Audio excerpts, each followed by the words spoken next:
أعوذ بالله من الشيطان الرجيم. بسم الله الرحمن الرحيم.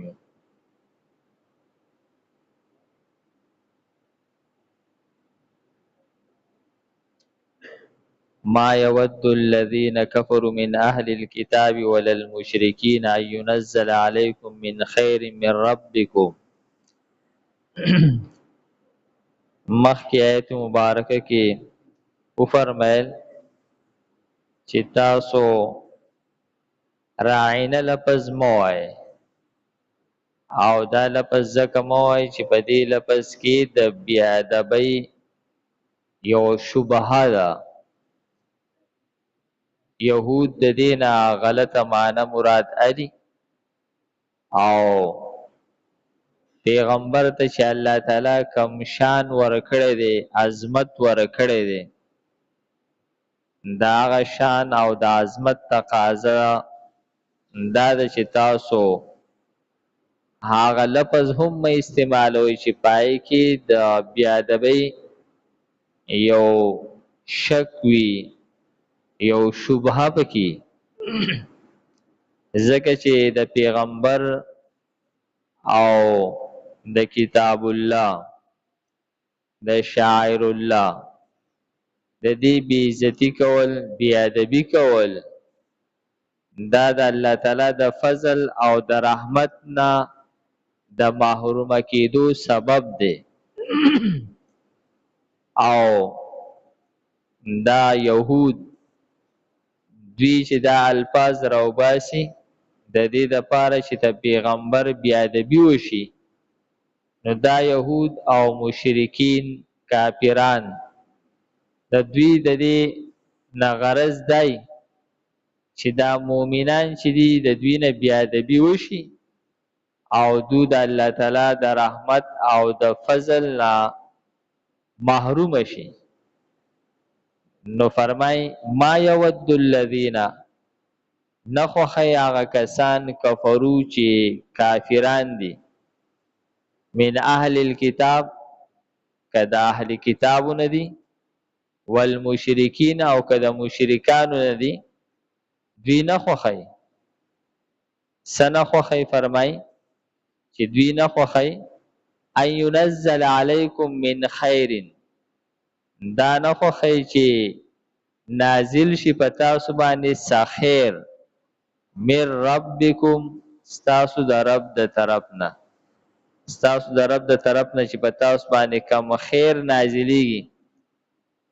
خیر د دنیا نعمتونو ته هم وای او خیر د آخرت نعمتونو ته هم وای، دواړو ته وای.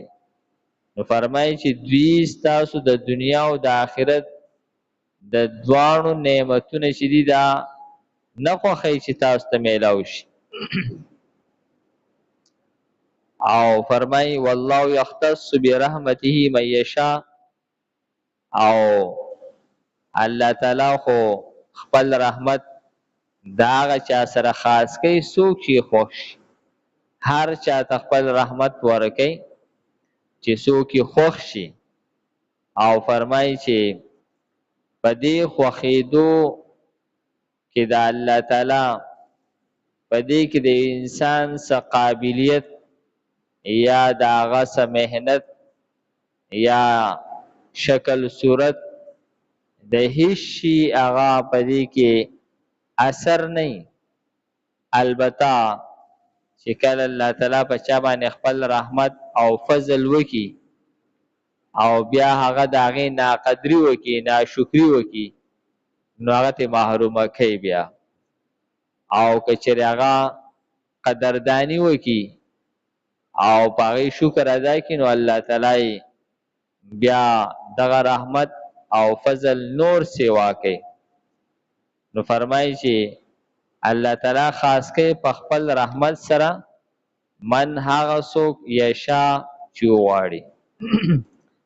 عام طور باندې خیر د دنیا او د آخرت دواړو نعمتونو ته وایي، او رحمت عام طور د اخروي نعمتونو ته وایي، لکه رسالت، نبوت او ولایت. دا اخروی نعمتونه دي. والله ذو الفضل العظیم، او الله تعالی خاوند د فضل لوی دی، د لوی فضل خاوند دی. فضل عام طور باندې د دنیا نعمتونو ته وایي. دې د وجې نه چې کله مونږ جومات ته داخلیږو نو مونږ وایو اللهم افتح لي ابواب رحمتک، پروردګاره زما دپاره د خپل رحمت د نعمتونو دروازې کولاو کې چې هغه د آخرت نعمتونه دي.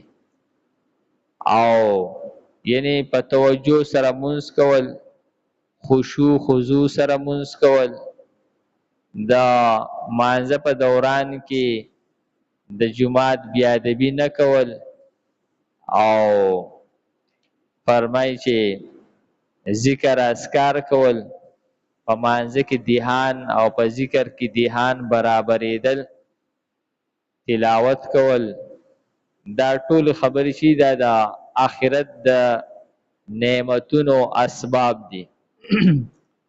او فرمایي چې کله موږ د جماعت نه وځو نو موږ وایو اللهم انی اسألک من فضلک، پروردګاره موږ ستا نه ستا فضل غواړو، د دنیا نعمتونه چې دي هغه غواړو. نو فرمای ما ننسخ من آیت او ننسها نأتی بخیر منها. د دې آیت د ماقبل سره ربط دا دی، مخکې آیت کې وفرمایل چې تاسو راینا لفظ مه وایئ، انظرنا لفظ وایئ. گویا چې راینا لفظ منسوخ شو، دای په ځای باندې انظرنا لفظ راغی. نو دې آیت کې اوس فرمایي چې دغه راینا مونږه نسخ کو او انظرنا مونږه نازل کړلو، ځکه چې منسوخ کول او رایج کول دا د الله تعالی هغه احکامات دي، نو دا یې ربط دی. او دې آیت مبارکه کې د یهودو چې کوم شبهاتو د نبی کریم صلی الله علیه وسلم په رسالت باندې، نو پای کې درېمه شبهه د دغه یهودو د نبی علیہ السلام په رسالت باندې ذکر کړي. یعنی د نبی آخر الزمان نه د انکار کولو دا د دوی درېمه بانه ده چې مونږ په ده باندې ایمان ځکه نه راوړو چې دی وایي دا آیت منسوخ شو، دا حکم منسوخ شو، نوی حکم راغی. نو دغه شان دی وایي چې تورات منسوخ شو او دای په ځای قرآن پاک راغی. نو دوی د دې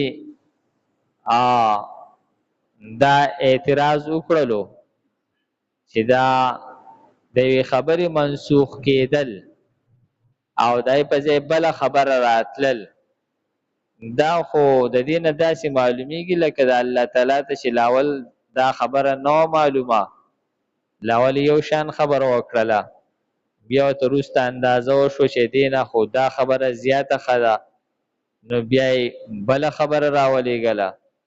د دې نه خو معلومیږي چې الله تعالی ته هغه د غیب علم نشته دی. نو دا خو د الله تعالی کلام نشو، الان کې الله تعالی ته د غیب علم شته دی. نو دا د دوی اعتراض و چې د الله تعالی په کلام کې منسوخ کېدل نه، او د دې چې کوم کلام قرآن پاک بیانوي په دې کې ډېر احکامات او آیتونه منسوخ کیږي. نو دا خو د الله تعالی په بې علمۍ باندې دلالت کوي. نو مونږ ځکه د پیغمبرۍ نه انکار کوو. نو د هغه شبهې اعتراض جواب ورکوي، فرمای ما ننسخ، هغه چې منسوخ کوو مونږه من آیت یو آیت، او ننسها یا هیرو دغه آیت لره مونږ. عام طور طریقه کار د نبی کریم صلی الله علیه وسلم سره داسې و چې یو حکم با آیت په نازل شولو، نو بعضې وخت کې به هغه آیت هم منسوخ شو، د هغې تلاوت به هم منسوخ شو، او حکم به هم منسوخ شو. بعض آیتونه داسې دي چې د هغې آیت نه منسوخ شوی، حکم یې منسوخ دی. بعضې داسې آیتونه دي چې د هغې هغه حکم نه منسوخ او آیت منسوخ شوی دی. دا درې قسمه هغه تنسیخ قرآن پاک کې هغه شوی دی. نو یو طریقه دغه وه، او بل دا و چې یو آیت مبارکه به د نبی علیه السلام نه هیر کړلی شو، بالکل به نبی علیه السلام ته بیا هغه په ذهن کې نه و. په دې دوو طریقو سره د نسخ طریقه په قرآن پاک کې چلیدلې ده.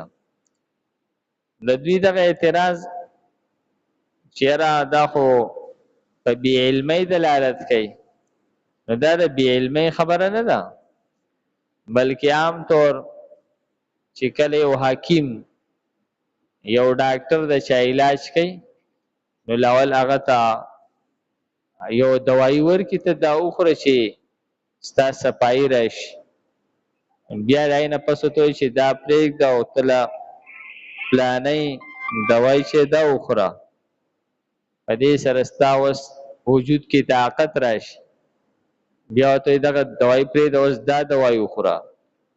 د دې مقصد دا نه چې دغه ډاکټر او دغه حکیم پوهېږي نه، بلکې هغه ته د وخته پورې د یوې دوايي ضرورت وي. بیا د هغه دوايي چې کم کار کول مقصود یې هغه سرته ورسي، نو بیا د هغې په ځای بله دوايي ورکړي چې اوس دا دوايي استعمالوه، د هغې چې کم کار یې هغه پوره شي، نو بیا بله دوايي ورکړي. دغه شانتي د مریض علاج کولی کېږي. دغه شانتي قرآن پاک کې دا قرآن پاک هم شفا ده د هغه پټو مرضونو چې کم په سینو کې دي، کفر، شرک، بغض، حسد، تکبر، کینه. دا د دې هغه دا مرضونه دي، د علاجونه دي. لکه صحابه تلاول د شرابو په باره کې دا حکم راغی چې په دې کې پیدې هم شته دی او دې کې نقصانات هم شته. بیا د هغې نه پس څه وخت پس دا آیت نازل شو چې یاره تاسو مانځه ده چې کم وخت کې مونځ کوئ، نو کم سے کم د نشې په حالت کې مونځ مه کوئ. او بیا په دریم ځل باندې د شرابو د حرمت حکم راغی. گوی چې لاول یو ذهن سازی وشوه، دا چونکې یو نشه وه او د نشې ډایرک پرېښودل قدرې ګراني، نو د هغې دپاره لاول یو ذهن سازی وکړلی شو او بیا حکم راغی. نو دا هغه فرمایي چې دا طریقه د علاج ده، نه چې الله تعالی ته لاول پته نه وه وروسته ورته پته ولګېده، داسې نه ده. نو فرمایي ما ننسخ هغه چې منسوخ کوو مونږه من آیت یو آیت، او ننسها یا هیرو دی لره، نأتی راوړو بخیر په غوره سره منها د دینه، او مثلها یا د هغې په شان. یعنی دغه آیت چې مونږ منسوخ کو یا هیر مو کړو، نو د هغې نه پس مونږ بل آیت راوړو چې هغه د هغې نه غوره یا د هغې په شانتي، چې په هغې کې د دغه مؤمنینو هغه علاج کولی کېږي، اصلاح کولی کېږي. علم تعلم، آیا ته نه پوهېږې ان الله یقینا الله تعالی چې دی علی کل شیء قدیر، په هر څه باندې قادر دی. الله تعالی په هر څه باندې قادر دی. نو که یو آیت الله تعالی منسوخ کی او د هغې په ځای بل آیت راوړي، نو ته به په الله تعالی باندې څنګه پابندي لګې چې یاره بھائی لکه دا خو په الله نه پکار چې داسې نه کوي، الله له خدا پکار چې داسې نه کوي، داسې کوي، او هغه شان نه کوي او هغه شانتي کوي. پابندي خو خلک په محکوم باندې لګي، او الله تعالی خو حاکم دی، هغه په هر څه قادر دی.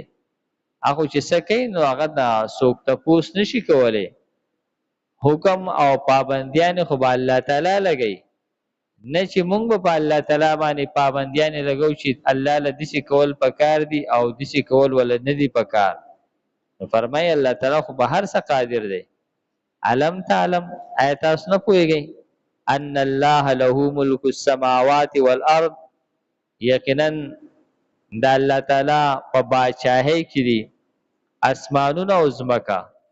په ځمکه او اسمانونو باندې الله تعالی بادشاہي نه ده، نو چې په ځمکه او اسمانونو د الله تعالی بادشاہي ده نو ته په الله تعالی باندې هغه پابندیان لګي که الله تعالی په خپل بندګانو باندې پابندۍ لګي.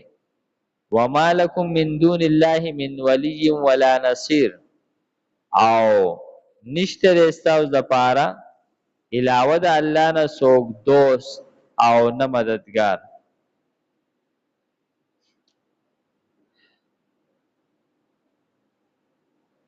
ما یود الذین کفروا، نخوخی آکسان چې کفر کړی دی من اهل الكتاب ولا المشرکین، د اهل کتابنا او نه د مشرکاننا، اينزل علیکم من خیر، دا چې نازل شي په تاسو باندې څه خیر، من ربکم ستاسو د رب د طرفنا، والله او الله تعالی چې دی یختص خاص کوي برحمتی پر رحمت خپل سره من هغه څوک یشا چې وغواړي، والله ذو الفضل العظیم او الله تعالی خاوند د فضل لوی دی.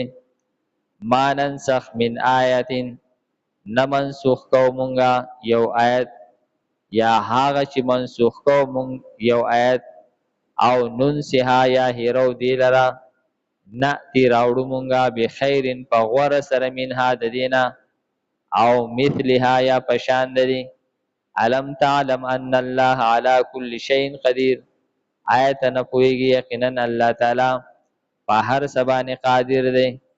علم تعلم ان الله له ملک السماوات، آیت ته پته نشته دی یقینا د الله تعالی د پاره بادشاہي د اسمانونو او د ځمکې.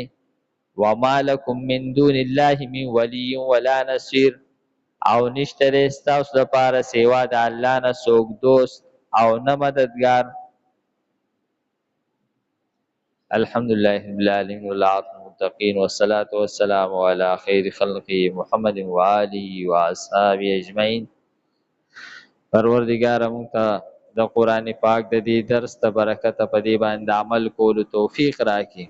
پروردگار زموږ دا ناست په خپل دربار کې قبول کړي. وصلی الله تعالی علی خیر خلقه محمد وآله واصحابه اجمعین برحمتک یا ارحم الراحمین.